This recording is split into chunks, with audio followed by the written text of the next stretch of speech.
alrededor de tanto de las fake news, de la desinformación, incluso de la posverdad, porque probablemente sea ese el primer desafío. No es sencillo identificar, o a lo mejor sí es sencillo, pero no está generalizado todavía el conocimiento sobre qué es cada cosa. Entonces yo creo que debemos arrancar por ahí. En primer lugar, tenemos que entender que nos encontramos en un contexto de posverdad, y ese es el término clave, ¿no? Contexto. Ese es el conjunto de circunstancias en las cuales los hechos han perdido cierta relevancia a la hora de moldear y de conformar la opinión pública, y esa importancia la han ganado las emociones, las creencias personales, las opiniones.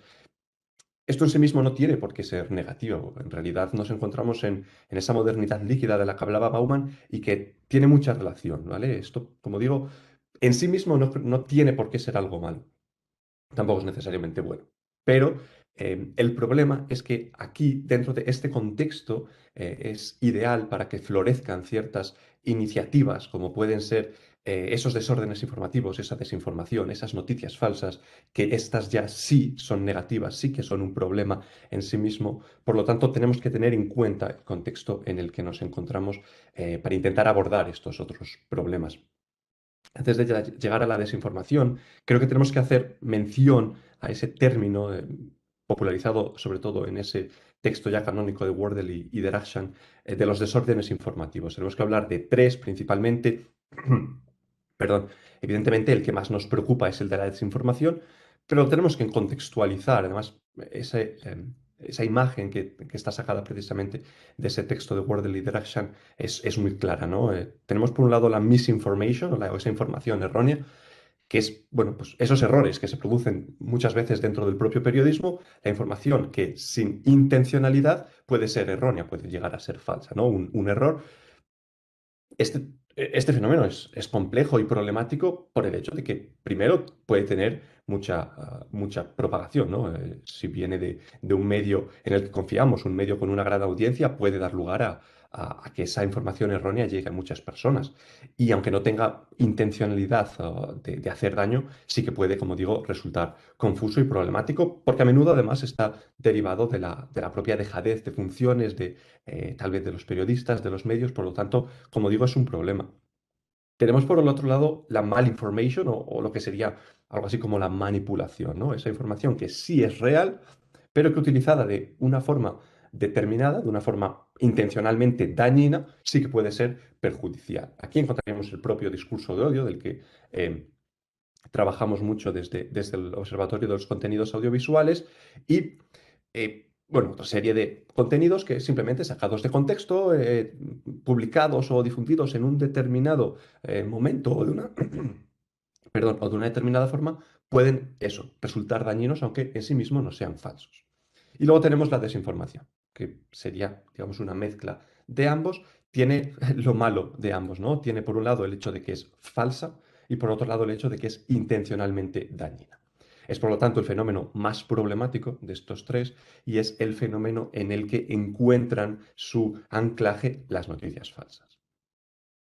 La desinformación, en realidad, no dejan de ser esos intentos deliberados, frecuentemente orquestados, frecuentemente sistemáticos. Estamos hablando de una estrategia, de una campaña que busca confundir o manipular a la sociedad a través de información deshonesta. Aquí no necesitamos que sea la información absolutamente falsa. Simplemente puede ser, bueno, la falsedad es un elemento clave, pero con que sea un poco eso, incompleta, manipulada, podría ser realmente suficiente, porque estas campañas lo que buscan es eso, confundir, manipular, para una serie de objetivos, beneficios que puedan ser económicos, políticos en muchos casos, ¿no? Por lo tanto, lo que tenemos que tener en cuenta a la hora de desinformación es que nos encontramos ante un fenómeno más complejo y que se habla de campañas, de estrategias, ¿vale? Estas campañas a menudo se basan en noticias falsas, en fake news, en casos concretos, en informaciones concretas, informaciones falsas, evidentemente. Falsas o parcialmente falsas, porque realmente una información 100% falsa no es frecuente, sobre todo porque, bueno, sería probablemente surrealista, sería casi increíble si toda la información fuera falsa. Las noticias falsas beben de al menos ser parcialmente verdaderas para poder aumentar con eso su credibilidad, ¿no? De hecho, hay muchas investigaciones sobre qué elementos son necesarios para que una noticia falsa sea creíble, ¿no? Entonces, como digo, son estos casos más concretos, unas informaciones puntuales, que están además diseñadas para hacerse pasar por noticias verídicas. Es muy importante este hecho porque estos contenidos lo que hacen es intentar replicar tanto el estilo como la narrativa, como el formato de las noticias verdaderas.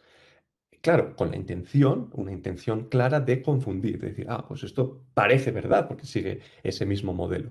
Por lo tanto, lo que buscan es eso, confundir a unas audiencias, a los consumidores, a los espectadores, también para obtener un beneficio que es más concreto, seguramente, mucho más directo, que ese de las desinformaciones, que como digo, es más grande.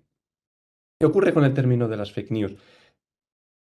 Resulta en cierta medida problemático y hay parte de la academia y también parte de los periodistas que no son muy partidarios por el hecho de que es un concepto que ha sido apropiado por figuras políticas, sobre todo para atacar a medios contrarios. Me imagino que ahora mismo todo el mundo esté pensando en un señor bastante grueso, rubio, caras así casi naranja, con mucho dinero, que lo hacía mucho. Lo sigue haciendo, aunque ahora casi ya no lo escuchamos. Em, Eso es un problema. Y luego tenemos por otro lado que a raíz precisamente de este personaje, el concepto se ha generalizado para referirse realmente a ese fenómeno más complejo que realmente sería la desinformación, o incluso a algo más amplio, casi la posverdad, ¿no? En gran parte de la sociedad entiende como fake news algo mucho más amplio. Por lo tanto, hay gente que, académicos, periodistas, que defienden que este uso, que este término debe dejar de usarse. Yo personalmente no estoy de acuerdo. Yo creo que las noticias falsas se refieren a un fenómeno concreto, un fenómeno que debe diferenciarse del resto de elementos que hemos mencionado, sobre todo debe diferenciarse de la desinformación, pero que sí que alude a una realidad concreta y además una realidad muy específica y muy necesaria de abordar como, insisto, son las noticias falsas. Lo que vamos a presentar aquí, después de esta breve introducción, como digo, de esta discusión terminológica, es un trabajo que se realizó ya a partir de 2018, que lo que aborda es el fenómeno en el contexto español. Tenemos que tener en cuenta que lo que vamos a tratar realmente es un fenómeno global, no cabe duda, como casi todos los fenómenos a los que nos enfrentamos en nuestro día a día. Pero lógicamente sigue habiendo variantes nacionales. En este caso, hemos querido abordar ese contexto español y sobre todo a raíz de los periodistas. ¿Por qué los periodistas? Bien, porque tienen tres roles determinantes y por lo que su opinión y sus percepciones son muy necesarias. Primero, porque son una de las principales víctimas, en tanto que las noticias falsas lo que hacen es que el periodismo pierda credibilidad y eso, al fin y al cabo, con ello, quien pierde credibilidad son los propios periodistas y por lo tanto son una de las primeras víctimas, pero también son responsables, dado que el periodismo, en cierta dejadez de funciones, en cierto abandono de las buenas prácticas, de las prácticas éticas del periodismo de calidad, ha dado espacio para que proliferen estos fenómenos. Por lo tanto, también tienen un rol de responsabilidad. Y por último, y seguramente más importante, y su opinión nos interesa sobre todo por eso, es que son expertos. Son los expertos en la comunicación, los expertos en la información. Y las noticias falsas tienen muchas dimensiones, pero sobre todo son un fenómeno comunicativo y un desorden de la información y de los flujos informativos. O desinformativos, para ser más exactos. Por lo tanto, tienen esos tres roles que creemos que hacen tan importantes a estas figuras para poder abordar el fenómeno y para poder plantear posibles soluciones. Nos basamos en una encuesta a 383 periodistas españoles que se realizó entre mayo y agosto de 2018. Vamos ya para 3 años, pero consideramos que los resultados y las conclusiones siguen siendo válidas porque hemos seguido trabajando en el área, ¿no? Hemos estado actualizando en parte estos trabajos. Estos son los datos más claramente organizados que tenemos, pero hemos seguido trabajando en el área. De hecho, estamos ahora mismo trabajando en una encuesta que va a intentar actualizar en parte esto, muy vinculado también con el discurso del odio. Y em, como digo, las conclusiones de lo que estamos hablando aquí siguen siendo válidas, no solo para los periodistas, sino para toda la academia, porque realmente hemos observado que gran parte de lo que se comentaba en esos estudios ha seguido siendo comentado en, bueno, pues eso, otros trabajos y gran parte de los investigadores en el área. Además de esas encuestas, lo hemos intentado profundizar a través de la entrevista a 4 expertos en el área, expertos en periodismo digital, en redes sociales, en el propio fenómeno de la desinformación, para profundizar en el contenido. No vamos a hacer un trabajo muy estadístico. De hecho, dejo ahí precisamente la información del artículo por si alguien quiere abordarlo y si quiere consultar los aspectos más metodológicos, estadísticos, porque lo que voy a hacer en las próximas diapositivas no es tratar estadística de qué porcentaje de periodistas opina esto, cuál es la media. No, porque creo que resultaría farragoso y no sería el aspecto más didáctico de esta presentación, sino que creo que es más interesante combinar las conclusiones con la investigación académica en estos momentos para ver qué lecturas o qué posibles soluciones se ofrecen, ¿no? Por lo tanto, insisto, no vamos a abordar un trabajo aquí demasiado estadístico, demasiado metodológico. Quien quiera, bueno, por supuesto, estoy a su disposición al terminar o en cualquier momento, pero si quiere puede encontrar más información sobre este trabajo que fue publicado en Profesional de la Información. El trabajo se complementa con información que está publicada en un TFM, está publicada en alguna otra revista, ha sido presentado parcialmente cosas en congresos. Por lo tanto, es una investigación, como digo, más amplia y que hemos seguido trabajando en ella más adelante, pero el trabajo probablemente con más información y canónico para nosotros sería ese. Entonces, vamos a entrar ya en cuestiones observadas en estas entrevistas y en estas encuestas. Y lo que muchos periodistas planteaban directamente cuando se les abordaba con, oye, las fake news, nos decían, bueno, pero es que eso ha existido siempre, ¿no? La mentira no es nueva y en los medios tampoco. De hecho, menciono ahí 2 ejemplos que yo creo que son 2 de los más paradigmáticos. Por un lado, el de William Randolph Hearst, la famosa la guerra de Cuba, ¿no? Cómo este magnate de la comunicación inició una campaña para que Estados Unidos entrara en guerra con España por el control de Cuba en 1898. Se inventó, bueno, que los colonos españoles habían bombardeado un barco, el Maine, y que eso sirvió un poco como excusa para la entrada de Estados Unidos en la guerra. Fue una campaña pura de desinformación. De hecho, hay una famosa frase que dice que le dijo un periodista, tú proporcióname las fotografías y yo pondré la guerra, ¿no? Es una campaña de desinformación clara, que probablemente no tuviera ese término en aquel momento, pero que lo que vemos es que estaba orquestado directamente por parte no de un medio, sino de muchos medios. Esto lo que tenía era un imperio mediático y realmente a lo que da lugar es a una guerra. Entiendo que tuviera ciertos intereses, pues no sé, la venta de periódicos seguramente, que durante una guerra se dispararía. Eh, un caso más reciente y que seguramente conozcamos mucho más es el de las armas de destrucción masiva en Irak. En 2003, esta campaña no está orquestada directamente desde los medios, sino que se produce desde el gobierno de Estados Unidos, pero con la connivencia y con la participación de muchos medios que pudieron hacer que este discurso llegara, que se generalizara, que se popularizara y que pudiera justificar esa intervención de Estados Unidos en Irak, donde efectivamente no había armas de destrucción masiva. Por lo tanto, la mentira ha existido siempre. Estos son solo 2 casos. Creo que podríamos sacar muchísimos más. Eh, pero si la mentira ha existido siempre, ¿por qué estamos hablando tanto ahora de noticias falsas, de desinformación? Bien, el fenómeno no es nuevo, pero sí que alcanza una dimensión e incluso sustancialmente y cualitativamente cambia, ¿vale? ¿Por qué? Primero porque gana mucha presencia en un nuevo contexto comunicativo y mediático que todos conocemos, ¿vale? No me tengo más aquí ahora porque la próxima diapositiva directamente va a estar centrada en esto.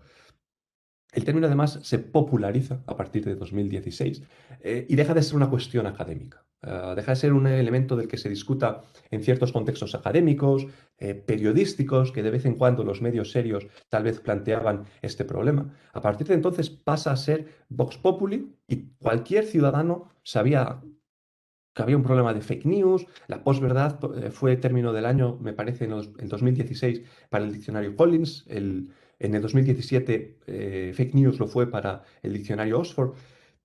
son términos que se popularizan, que todo el mundo empieza a hablar de ellos y que por lo tanto ganan presencia y ganan importancia. Cuanto más se habla en la calle sobre el fenómeno, más importancia tiene también en distintos ámbitos y a su vez influye en el propio periodismo porque bueno, todo el mundo comenzaba a hablar de las fake news y se asociaba al fenómeno periodístico, a esa profesión, se perdía credibilidad indirectamente. Además, y esto es muy grave, eh, perdón, la desinformación se combina con fenómenos como el discurso de odio, la polarización.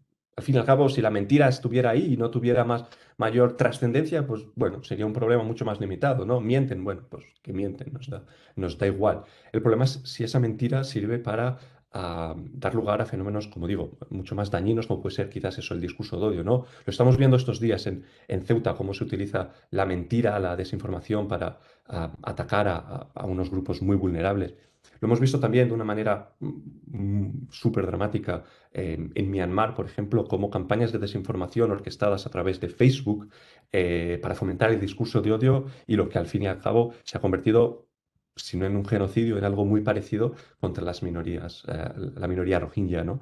Entonces, la desinformación y las noticias falsas se utilizan para fomentar fenómenos, la radicalización, el discurso de odio, la polarización afectiva, que tienen mucho más dramatismo además, ¿no? Entonces, esto agrava el problema.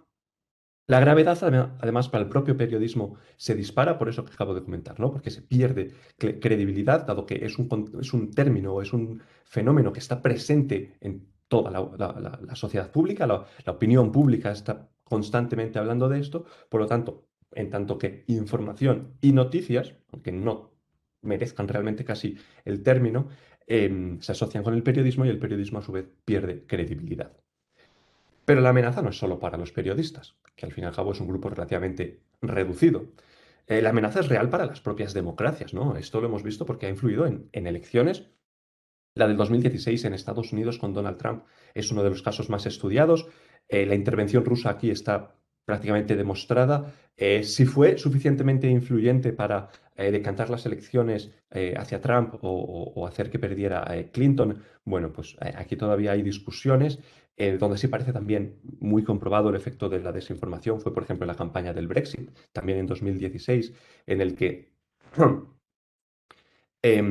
bueno, también vemos a otro personaje también muy rubio, que ahora es presidente o primer ministro, que andaba por ahí con un bus, decía que no sé cuántos cientos de miles de libras o millones iban a poder ir al Sistema Nacional de Salud británico si abandonaban la Unión Europea. También una mentira. Las campañas, bueno, realmente de desinformación que gestionaron los grandes tabloides británicos bueno, intensísimas durante muchas semanas, muchos meses.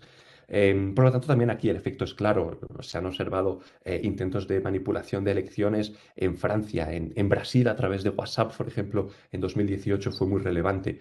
Eh, en España también se ha intentado en ocasiones influir. Parece que la influencia hasta ahora ha sido menor, pero también existe, ¿no? Por lo tanto, eh, vemos que la amenaza no solo es, como digo, para los periodistas, no es solo un fenómeno comunicativo, sino que además amenaza a las propias democracias, al propio sistema, y eso es algo que los periodistas destacaban, ¿no? Sí, es muy grave para nosotros, es un problema para nosotros muy importante, pero no solo para nosotros, porque el problema, si nos afecta a los periodistas, nos va a trascender a toda la sociedad, sobre todo donde el periodismo es tan relevante y eso es en las sociedades democráticas, ¿no? Por lo tanto, el fenómeno, aunque no sea puramente nuevo, sí que tiene una dimensión y unas características propias de la actualidad. Los responsables de los que hablaban los periodistas, bueno, ellos aludían a diversos factores. Uno de los más importantes es la precarización, una precarización que se deriva en gran medida de la decadencia financiera de los medios tradicionales. No hay recursos porque la tarta publicitaria hay que repartirla también con los medios digitales. En Internet, al final, quien se acaba llevando la mayor parte de los recursos son Facebook y Google y, bueno, los medios acaban llevándose muy poco. El modelo en gran medida es inviable. ¿En qué acaba? ¿Cuál acaba siendo el resultado de eso? Bien, pues medios que no tienen tantos recursos, que tienen que prescindir de periodistas, contratos muy breves, una inseguridad laboral muy importante, por lo tanto una precarización de ese trabajo que impide realizar trabajos de calidad, ¿no? Además de no tener esa seguridad laboral, el periodista está obligado a trabajar en un contexto en el que la inmediatez prima sobre la calidad. Es necesario. Antes había un dicho que no había nada más viejo que el periódico del día anterior. Ahora eso, no sé, no habrá nada más viejo que el tuit de hace una hora o de hace 10 minutos en algunos contextos. Entonces, esa inmediatez es muy importante y es evidente. La última hora es muy importante, siempre lo ha sido. Pero esa inmediatez lo que nos impide es comprobar, contrastar fuentes, profundizar y los periodistas, por lo tanto, tienen que apostar en muchas ocasiones por esa inmediatez frente a la calidad, lo cual, a su vez, como digo, da lugar a un periodismo de menos calidad. También da lugar a un periodismo de menos calidad, esa búsqueda constante del clic, de la viralización, porque los medios necesitan recursos y para conseguirlos, para conseguir los recursos que se extraen de las redes sociales, es necesario esas noticias muy efectivas, muy impactantes, en ocasiones muy sensacionalistas, para lograr esos clics y lograr esas visualizaciones que, insisto, son necesarias para poder mantener el modelo de negocio. ¿Qué contenidos además resultan particularmente útiles para lograr estos clics? Los contenidos emocionalizados, esa emocionalización del discurso. Nos atrae más un mensaje que nos enfada, que nos sorprende, que nos da rabia, que un mensaje, por supuesto, mucho más calmado, mucho más profundo, mucho más informativo. Por lo tanto, necesitamos también este tipo de contenidos para atraer más público. Conclusión de todos estos fenómenos, que no son solo culpa de los periodistas realmente, es un contexto en el que no les queda más alternativa, ¿no? En muchas ocasiones. ¿Qué ocurre? Pérdida de calidad y se pierde confianza en los medios. Quiero defender desde aquí algo que probablemente no se oiga mucho en estos días, es que yo defiendo que ahora mismo se hace el mejor periodismo que se ha hecho nunca. Lo que pasa es que está muy oculto en ocasiones y hay que buscarlo. El periodismo que se ha generalizado es posible que se haya perdido calidad, pero sí que hay un periodismo de muchísimo nivel que se puede encontrar y que se puede encontrar si se busca. No es sencillo, lógicamente no todo el mundo tiene pues el tiempo o los recursos para acceder al periodismo, porque además el periodismo de calidad es caro, pero a pesar de esa pérdida de calidad que es generalizada y que hay que destacar, quiero también hacer esta puntualización porque me parece justo decirlo y no solo estar aquí dando palos a los propios periodistas, ¿no? Eh, Tenemos luego además un contexto en el que han surgido nuevos actores. Los medios de comunicación han perdido el monopolio informativo. En sí mismo, eso tampoco es negativo. De hecho, esto da lugar a que haya una mayor pluralidad de voces, hay voces que a lo mejor no están controladas o que pueden escapar determinadas formas de censura, que no están sujetas a los intereses de determinados grupos mediáticos, por ejemplo. Esto en sí mismo no tiene por qué ser negativo, pero sí que esto también da lugar a que aparezcan voces que no han pasado ningún tipo de filtro profesional, que puedan tener mucha menos calidad, mucha menos veracidad, por lo tanto, supone un riesgo añadido. Además, y todo esto se deriva de la participación de un actor clave, que son las redes sociales. Las redes sociales que además muy relacionado ya con las noticias falsas, permiten una serie de cuestiones que agravan el problema. Por un lado, permiten que la difusión de contenidos logre una velocidad y un alcance sin precedentes. Esto es positivo realmente, porque me permite a mí consultar información bueno, del Washington Post, por ejemplo, en cualquier momento. De hecho, tengo aquí el móvil para controlar el tiempo que llego y me acaba de llegar un aviso, justo antes hablamos de Myanmar, que la líder Aung San Suu Kyi ha sido liberada por la Junta Militar. Eh, Esto es muy interesante, es una velocidad brutal, porque esto a lo mejor acaba de pasar hace, no sé, unos pocos minutos. El alcance de estos contenidos es muy interesante. Pero, aquí está el problema probablemente clave, es que algunas noticias falsas tienen capacidad para llegar más lejos que las verdaderas. Hay una investigación de Bosou, Roy y Aral, publicada en Science en 2018, que demostraba que las noticias falsas pueden llegar a esto. Por lo tanto, pueden aprovechar ese sistema de comunicación de las redes sociales de una manera mucho más intensa. ¿Por qué llegan más lejos? Bueno, pues precisamente porque aprovechan ese discurso más sorpresivo, rabioso, fomentan el enfado, fomentan la ira. Tiene una estructura que permite que se propaguen con mayor celeridad, con mayor lejanía, con mayor amplitud. Por lo tanto, esto es muy problemático, ¿vale? Además, se acelera el fenómeno por los bots. Los bots, por lo general, que están ahí y que aunque no sea tan mayoritario como en ocasiones aparenta, sí que están ahí, tienen un efecto.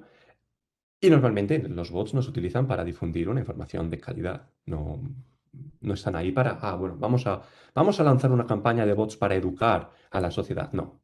Por lo general se utilizan para algo muy distinto, ¿no? Em, y además tenemos otro fenómeno que tampoco es propio solo de las redes sociales, que serían esas cámaras de eco, los filtros burbuja, que lo que hacen es reforzar nuestros sesgos cognitivos, pero que además se ven agravados por los algoritmos de una manera muchas veces imperceptible y por lo tanto un fenómeno que ya no es necesariamente propio de las redes sociales, es que encuentra aquí también un caldo de cultivo ideal para proliferar. Por lo tanto, fenómenos clave que los periodistas destacan para la creación o para el agravamiento del fenómeno. Por un lado, esa decadencia del periodismo, de los medios tradicionales, del sistema mediático tradicional, sobre todo a través de la precarización, y las redes sociales y el conjunto de nuevos medios o de medios alternativos. ¿Qué más tenemos? La lucha contra la desinformación. Los periodistas defienden que hay diversas estrategias, algunas más efectivas que otras. Realmente, para contextualizar lo que nos comentaban los periodistas en estos trabajos, hay que abordar el trabajo que se está llevando contra la desinformación en la academia. Por un lado, tenemos los trabajos que buscan definir el término, ordenar el fenómeno, que es realmente lo que hemos estado haciendo hasta ahora aquí, ¿no? Hay que seguir abordando el qué es, a qué nos enfrentamos, en qué consiste, cuáles son las características de este problema, porque eso es necesario para poder abordarlo, evidentemente. Luego también es muy relevante la investigación sobre la difusión. Ese texto de Posou y Roy Aral es un ejemplo claro, pero bueno, hay muchísimos trabajos que están intentando abordar, bueno, qué características de un mensaje hacen que sea más creíble, qué características hacen que una noticia falsa pueda ser compartida en mayor medida. Esta difusión es muy importante. Esto es algo que no hemos abordado con los periodistas hasta ahora, aunque sí que es uno de los elementos que nos parecen más relevantes y que vamos a intentar seguir trabajando en bueno, los próximos meses y años seguramente. Y luego tenemos ya una tercera pata de la investigación que sería la evaluación de medidas para evitar los efectos y la propagación de las noticias falsas. Esto sí que es uno de los elementos a los que prestamos mucha atención porque consideramos que los periodistas aquí, como expertos, podían ofrecernos algunas ideas bastante interesantes. Tenemos, por un lado, la iniciativa legislativa, que consideran que es muy útil y que personalmente estoy muy de acuerdo. La iniciativa legislativa, el controlar, el decir, esto está prohibido, te lo vamos a quitar, eso me parece muy útil, pero también me parece muy peligroso, porque da lugar a la posible aparición de censura, de, el control de la libertad de los medios, de la red, el hecho de, bueno, hay unas voces críticas, bueno, vamos a censurarlas. Em, esta iniciativa legislativa en España, por ejemplo, en noviembre de 2020 se aprobó una estrategia para luchar contra la desinformación, amparada en gran medida en los informes y en los planes de acción de la Unión Europea.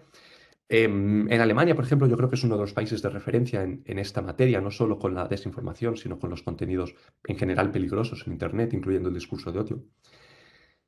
Pero claro, al mismo tiempo tenemos iniciativas legislativas en otros países, seguramente mucho menos democráticos, que aprovechan esas, bueno, normas para luchar contra la desinformación para, como digo, acallar voces críticas, censurar medios y acabar arrestando periodistas, como ha ocurrido en algunos países, ¿no? Por lo tanto, aunque puede ser muy útil, es también un poco peligrosa. Lo mismo sucede en ambos casos, más útil aún, pero también más peligrosa aún, la acción de las empresas tecnológicas. Vuelvo una vez más a Trump, lo siento, pero de verdad que es imposible hablar de esto sin mencionarle.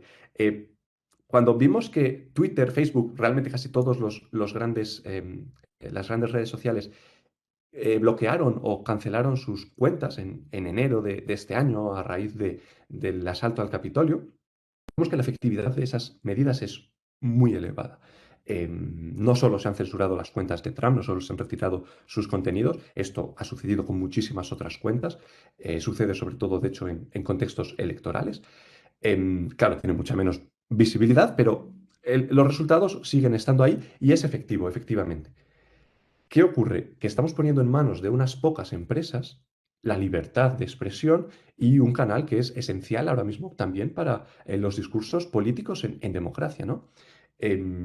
Claro, si nos censura el gobierno, bueno, en España al menos lo hemos elegido democráticamente y bueno, al menos eso, lo hemos elegido. Si nos censura Facebook es que ahí sí que no lo hemos elegido democráticamente, es que ahí sí que es una gran empresa que está haciendo una labor que tiene una capacidad de control muy elevada a la que no le hemos dado en ningún momento. Em, Además, tenemos que tener en cuenta que estas empresas, al fin y al cabo, son eso, empresas que lo que buscan es un beneficio y que las acciones que van a llevar a cabo tal vez sea de verdad porque buscan el bien común y creen que esto es un problema para la sociedad, pero tal vez hagan esto porque digan, bueno, es que si no elimino los contenidos nocivos, lo que voy a hacer es perder potenciales usuarios y a lo mejor esto me afecta negativamente. Por lo tanto, siempre vamos a estar sujetos a lo que pueda resultar rentable para estas empresas. Insisto en que su acción es imprescindible, el concurso de las empresas tecnológicas para evitar la propagación del fenómeno es muy importante, pero tenemos que ser muy cautos a la hora de llevar a cabo estas medidas. Tenemos por otro lado las acciones de fact-checking, lo habéis mencionado, dentro de Alfa se está trabajando en esta línea, se está trabajando en esta línea en muchos aspectos y personalmente considero que es una línea muy, muy interesante y muy útil. Lo que ocurre es que probablemente sea en cierta medida insuficiente. Primero, porque el fact-checking realmente es algo que se ha hecho siempre. La verificación es uno de los principios, el principio más básico seguramente del propio trabajo periodístico, verificar los contenidos antes de publicarlos. Ahora no es tan común hacerlo de esa forma, tal vez, o sí es común dentro de los medios, pero es necesario que se haga también esa verificación de los contenidos que proceden de otras fuentes, sean de figuras políticas, sean de otras figuras públicas, de pseudo periodistas, de otros medios, bulos que circulan por las redes sociales sin control. Ese fact-checking es necesario.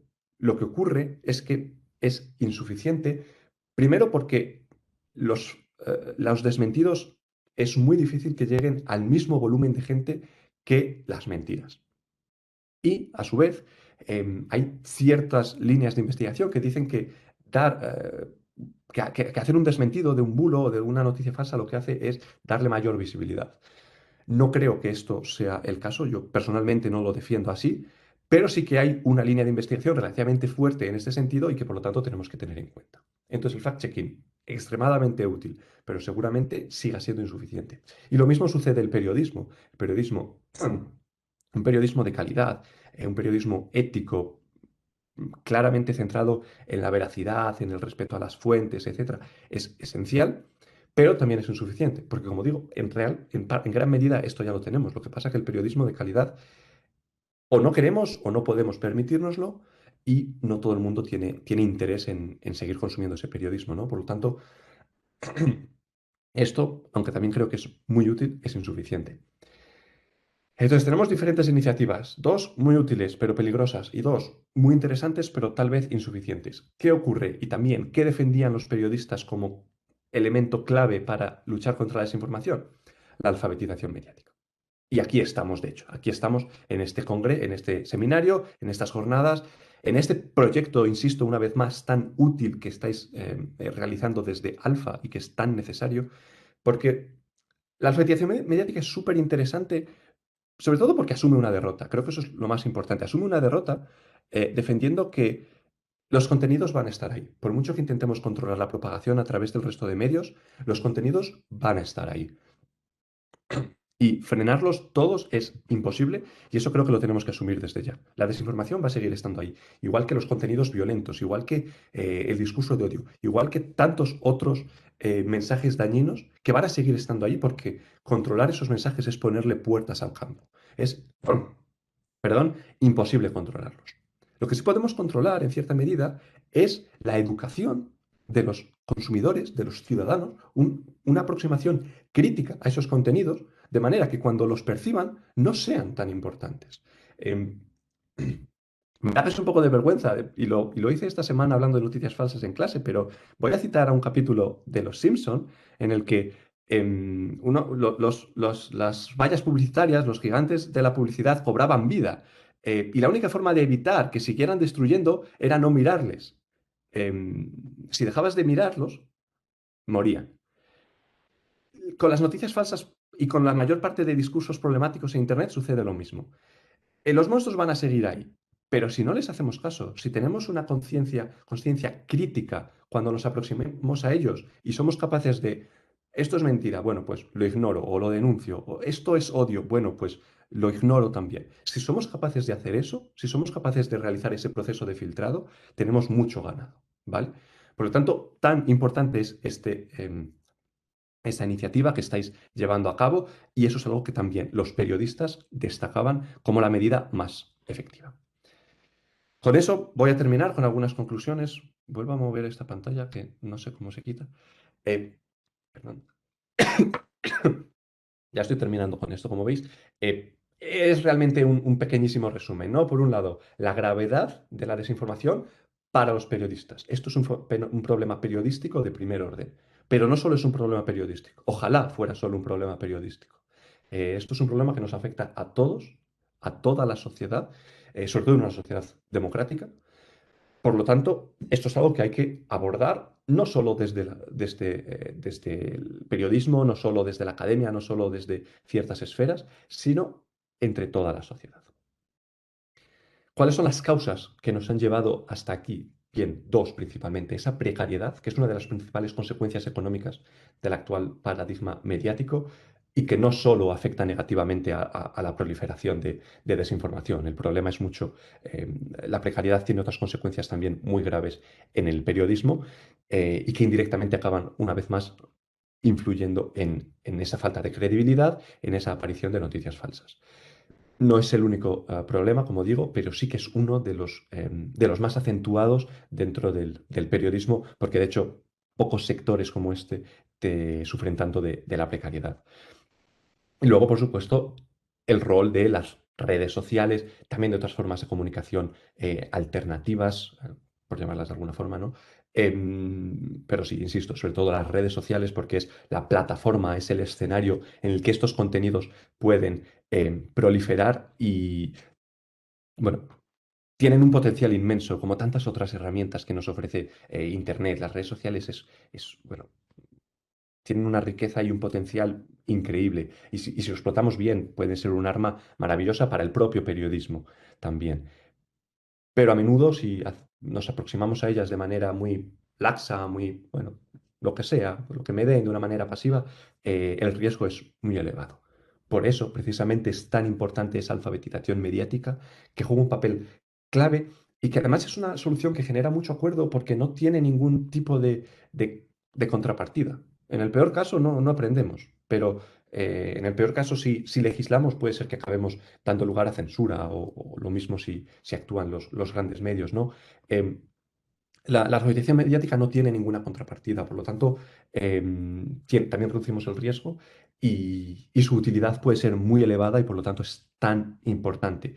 El único problema, por así decirlo, de la alfabetización es que en muchas ocasiones los efectos tardan en llegar. La educación es un proceso normalmente extenso y que requiere esfuerzo y que requiere en ocasiones mucho tiempo.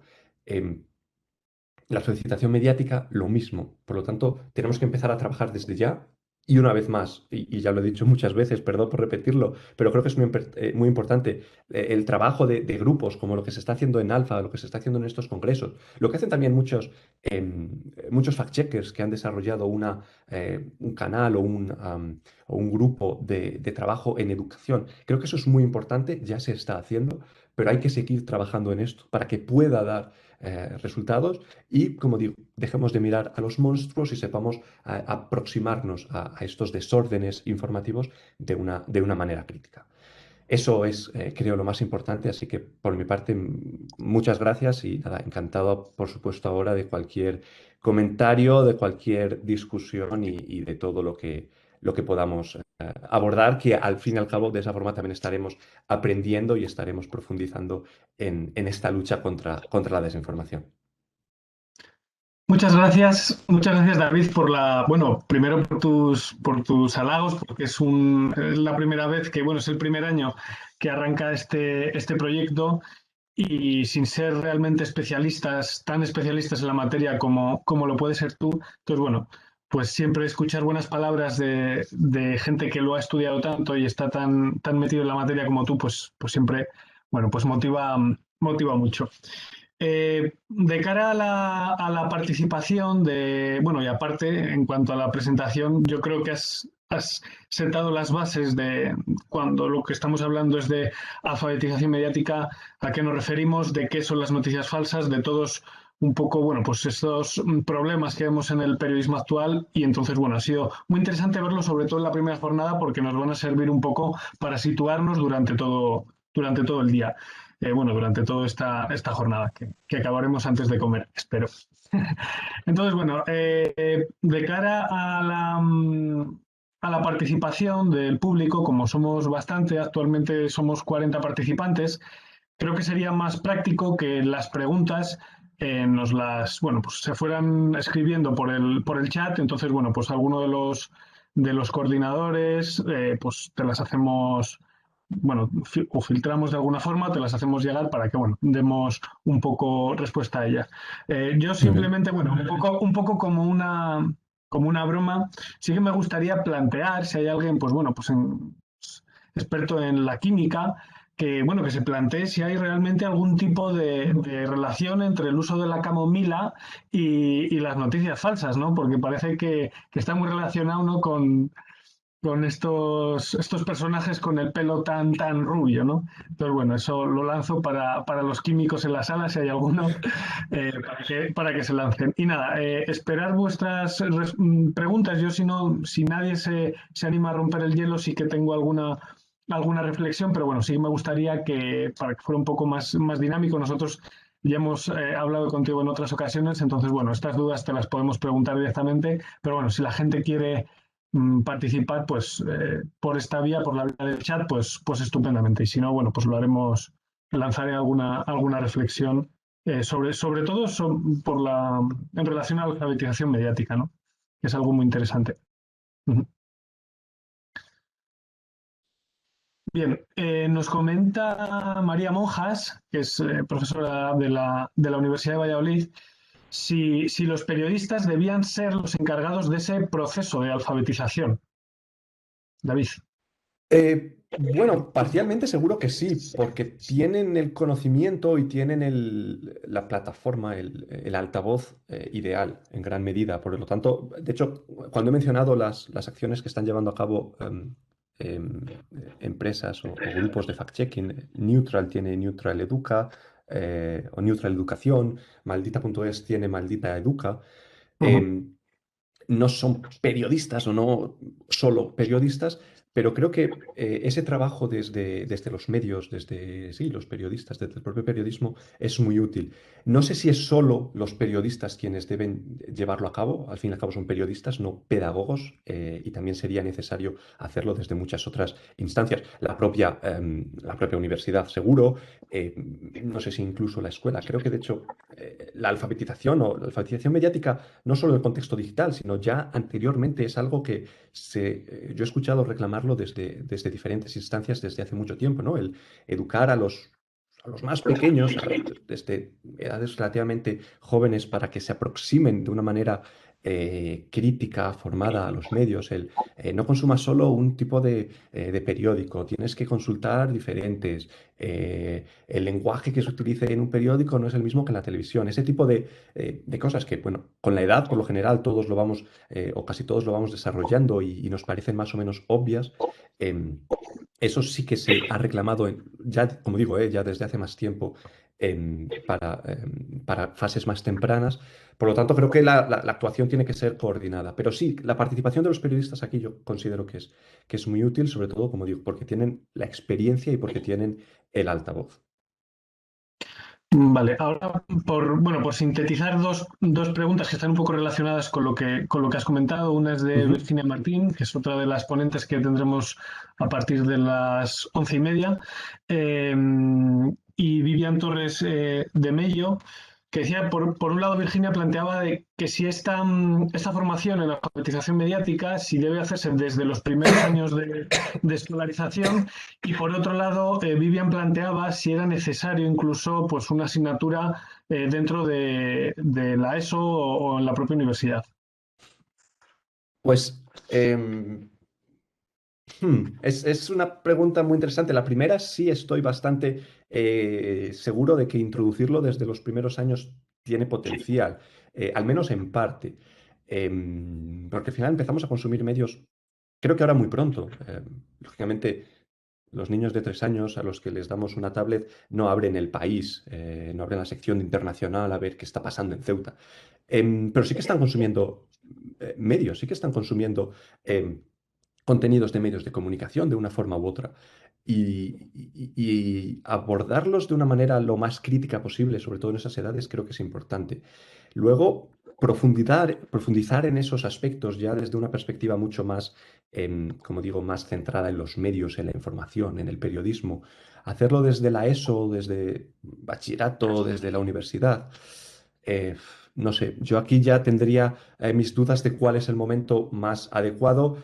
Tampoco tengo suficiente experiencia en pedagogía como para poder lanzar aquí una afirmación rotunda, pero eh, sí que los periodistas destacaban no solo la formación de los ciudadanos, sino la formación de los propios periodistas. Em, Porque lo quiero ligar con lo que hemos mencionado de la universidad. Formación en la universidad, quizás para el conjunto de los ciudadanos sea un poquito tarde. Insisto, como teoría muy personal, para nada basada en cuestiones pedagógicas o de educación. Pero para los periodistas sí que se reclamó en muchas ocasiones el hecho de mayor formación durante la universidad, que las carreras de periodismo tengan, o de comunicación audiovisual, de publicidad, incluso tengan una apuesta, no sé si por la deontología, pero sí por unos métodos de educación o de comunicación más ajustados o más adecuados a esta realidad para los futuros periodistas, para que sepan también enfrentar el fenómeno desde sus ámbitos. Por lo tanto, no sé, con muchas dudas diría que educación cuanto más pronto mejor, ajustada siempre a la edad, y en el caso de los propios periodistas, una apuesta muy interesante o muy intensa desde la etapa formativa bueno, pues cuando se aprenda esa carrera de periodismo ya en la universidad. Muy bien, muchas gracias, David. Te comentaba, bueno, tenemos inscritos de todas las partes del mundo. Está Karina Dinubila desde Brasil, que nos habla, bueno, pues que nos cuenta que durante la pandemia, pues sí que ha habido campañas de desinformación en este país y bueno, se preguntaba si cuando hablabas de la precariedad informativa y la pérdida de credibilidad, ella entendía que se hablaba bueno, pues, del contexto español y que si, bueno, preguntaba directamente que si durante la pandemia los medios españoles perdieron credibilidad. Pregunta muy interesante. Estamos haciendo un trabajo, una encuesta sobre la confianza en la comunicación durante la pandemia. Quien creo que perdió credibilidad fueron las autoridades públicas. Quienes sí la ganaron fueron las autoridades científicas. Y creo que los medios estuvieron un poco entre medias, en tanto que correa de transmisión de ambos, em, los medios en ocasiones tienen la credibilidad de sus propias fuentes. Y en un contexto como la pandemia, en la que, sobre todo los meses más duros, justo ahora hace ya un poquito más de un año, en la que casi toda la información que recibíamos era de fuentes gubernamentales, por ejemplo, ahí sí que indirectamente creo que pudo afectar a la pérdida de credibilidad de algunos medios. Em, no sé, creo que hará falta un poco más de perspectiva temporal para poder evaluar si la pandemia ha sido positiva o negativa para esa credibilidad de los medios. Lógicamente es un contexto extremadamente complejo, extremadamente polarizado, muy dramático, por supuesto. Lo que se está transmitiendo es muy doloroso y muy difícil. Por lo tanto, creo que eso puede influir sin que la calidad haya sido mejor o peor. Em, sí que me gustaría decir también, ya que menciona la desinformación durante la pandemia, estamos abordándola y creo que es la aproximación más necesaria a la desinformación desde la perspectiva em, periodística y también política, porque entendemos que es un fenómeno que atenta contra la propia democracia. Pero es que también es un problema de salud pública en ocasiones. vuelvo a ese señor rubio grande que dijo que a lo mejor si bebíamos lejía nos iba mejor. Em, bueno, es que eso no es ya que estemos en democracia, no, es que eso, si bebes lejía, te mueres directamente. Entonces, la desinformación y las noticias falsas tienen un problema directamente también en cuestiones que vamos a llamar más mundanas, más directamente, como digo, de salud. Por lo tanto, digamos que el fenómeno tiene incluso otras aproximaciones. Pero respondiendo a la pregunta, me gustaría tener una respuesta más clara, pero creo que habrá que esperar un poquito más para poder abordar esa respuesta y ver qué ha ocurrido realmente con la credibilidad de los medios en el contexto de la pandemia. Bueno, por continuar, hay mucha interacción en el chat. Patricia Sánchez Holgado primero nos dejaba una reflexión sobre lo que hablábamos de, bueno, de las asignaturas en eso, bueno, desde la ESO ya en relación con la alfabetización. Eh, sobre esto, bueno, quería apuntar, Patricia, que en el caso de la alfabetización mediática quizás convenía por revisar los contenidos de los currículums oficiales de ESO y bachiller, sobre todo porque ya existen opciones de comunicación audiovisual, pero bueno, que estuviesen más construidos a lo mejor en esta base, ¿no? A partir de estas investigaciones, remodelar Ajá. un poco los contenidos. En Y esa luego ya como cuestión, una pregunta, perdón David, así te lo... sí, sí. Y ya como una pregunta en relación a la confianza, que es de lo último que estabas comentando, preguntaba directamente si creías que en estos momentos la principal crisis que afronta el periodismo no es solo económica, sino sobre esto, sobre la confianza, puesto que el rechazo del público provoca un descenso del interés y, por tanto, de modo cíclico de las oportunidades laborales y de la diversidad profesional. Lanzaban esta pregunta. Vale, sobre la primera parte, bueno, Patricia realmente sabe de esto más que yo, pero creo que da con un aspecto clave. Efectivamente, es posible que la educación o una cierta alfabetización mediática existía ya. Yo recuerdo tener una asignatura que se llamaba Procesos de Comunicación cuando estaba en secundaria y yo tendría pues 12 o 13 años. Por ahí sé que había una asignatura. Em, y que en gran medida reconozco el valor de esa asignatura para que luego yo más tarde me decantara por el periodismo y la comunicación.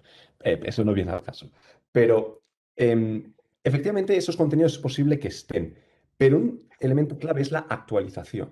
De hecho, la actualización de esos programas es muy importante, porque es lo que decíamos, la mentira ya existía. El decir, oye, consumid información de diversas fuentes, la veracidad es clave en el periodismo, todo eso ya existía. El problema es que ese mismo fenómeno simplemente ha ido mutando y ha ganado una dimensión y unas ciertas características propias. Por lo tanto, no es que haya que añadir a lo mejor contenidos nuevos en muchos casos, sino que simplemente hay que adaptarlos. En ese sentido, estoy muy de acuerdo con Patricia. Y sobre la crisis de confianza, es que creo que se realimenta. Si no hubiera esa crisis de confianza, el sistema, el modelo de los grandes medios de comunicación permanecería mucho más intacto. eh, por supuesto, tendrían muchos más recursos para hacer un periodismo de mayor calidad, mayor confianza, y creo que se retroalimentan en gran medida. Seguimos confiando en los grandísimos medios. No sé, el Washington Post, Der Spiegel, los grandes medios que al final son los que más recursos tienen en muchas ocasiones, porque eso es clave, y los que seguramente tengan unos periodistas con mayor, am, con mayor formación y con mayor capacidad de aproximarse. No obstante, incluso en estos grandes medios de referencia, y estoy pensando ahora mismo en Der Spiegel, hubo hace unos años un caso que además destacó un periodista español, de un periodista, uno de los periodistas más relevantes en Alemania, uno de los talentos jóvenes con mayor futuro, una cosa extraordinaria, que escribía unas historias magníficas, pero que eran prácticamente 100% inventadas. Este periodista español, Juan Moreno, lo detectó porque estuvo dándole a cubrir una de esas informaciones en la frontera sur de Estados Unidos, porque hablaba español, evidentemente, y acabó desmontando eh, esa trama, y que realmente todos los premios que había logrado durante muchísimos años en Alemania eran una mentira, ¿no? Em, entonces, incluso en esos contextos de gran calidad y de grandes recursos, la confianza en ocasiones puede verse amenazada. Pero esto sí que sería un caso muy excepcional. Por lo general, la crisis de confianza está muy relacionada con la crisis económica y con esa precarización del sector. Creo que sin una es muy difícil comprender la otra. Ahora, ¿cuál llegó antes? Bueno, pues como la gallina y el huevo. Ahí tampoco voy a entrar. Muchas gracias, David. Ya, bueno, ya concluimos, ya tenemos que dar paso al siguiente ponente. Solo por no dejar comentarios en el alero, pues bueno, sí que, bueno, comentarte que sobre esta pregunta reflexión de Patricia, Javier Jiménez Amores, bueno, pues contestó que quizás por eso se está normalizando, bueno, pues como el rol del fact-checker diferenciado del periodista, a lo que Patricia contestó que, pues que eso, uy, un segundo que estáis hablando ahora, eso es, que no es lo mismo credibilidad y confianza, que es otro debate además muy importante. Y bueno, esto entraba Lucía Ballesteros Aguayo, en el que bueno, pues comentaba que ambas van de la mano y que confiamos en personas que son creíbles, de la misma manera que las que son poco creíbles nos transmiten desconfianza. Bueno, esto un poco por cerrar esta primera ponencia. Muchas gracias de nuevo, David. Yo creo que el debate da para mucho. Eh, Ujú. Quizás a lo mejor en otro formato más ágil o con más tiempo podíamos haberlo estirado un poco más, pero bueno, creo que han quedado claro el mensaje que nos has transmitido sobre la importancia de la alfabetización, sobre los Ujú. problemas del periodismo y sobre todo sobre la visión que tienen los periodistas de todo este entorno, ¿no? Entonces, nada, muchas gracias de nuevo y nada, damos ya el paso a Salva, que bueno, primero paso la palabra a Iciar Reguero, que es la encargada de presentar su ponencia. Muchas gracias, David. Gracias a vosotros de verdad y por la iniciativa, sobre todo. Gracias.